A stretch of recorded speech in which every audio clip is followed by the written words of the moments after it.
Bukod sa smart naman talaga si Mylene, mabait pa kaya naman maraming nagmamahal sa kanya. Isang mapagpalang araw po mga ka-cute, muli pong nagbabalik ang inyong lingkod Jans.vlog upang magbigay mixing reaction video at mapapanood po ang kabuuan ng video na ito sa channel ni Tito Herns. Subscribe po natin ang kanyang channel. Salamat po ng marami.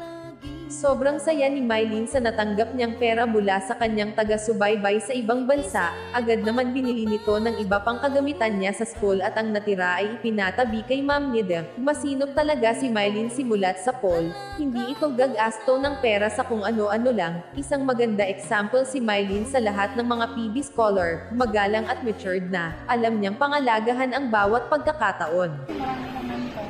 Tatago ko sa'yo. Itatapo ko sa akin. Oh, baka ito pang Jollibee ko. Okay. Panjollibee na lang natin.